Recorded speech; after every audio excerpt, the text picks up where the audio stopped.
Untuk memastikan pelaksanaan pemilu lancar di daerah perbatasan, PJ Wali Kota Palembang, Ratu Dewa, meninjau TPS 46 dan juga TPS 47 yang berada di perbatasan antara Kota Palembang dan juga Kabupaten Banyuasin.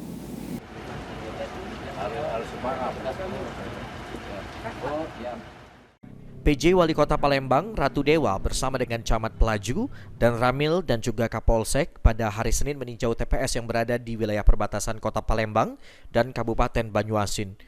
PJ Wali Kota Palembang, Ratu Dewa mengatakan tinjauan ini dilakukan untuk memastikan kesiapan TPS di perbatasan yakni TPS 46 dan juga 47 dalam menghadapi pemilu 2024.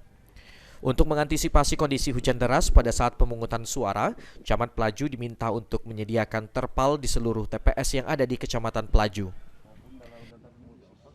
Ya, pada siang hari ini saya bersama hadir di sini dari Pak Camat, Pak Danramil dan Pak Kapolsek, termasuk dari penyelenggara pemilu lengkap hadir semua di sini. Saya ingin memastikan persiapan kita untuk Pilpres tanggal 14. Khususnya di TPS perbatasan, TPS 46 dan 47. Saya sudah banyak mendapatkan masukan tadi kaitan dengan cuaca kita, termasuk sarana prasarana pendukungnya. Hal-hal yang perlu diantisipasi, baik dari Pak Danramil, dari Pak Kapolsek sudah disampaikan. Diketahui untuk TPS di wilayah perbatasan masing-masing memiliki jumlah DPT sebanyak 259 untuk TPS 45 dan sebanyak 254 untuk TPS 46. Ilham Wahyudi, PAL TV.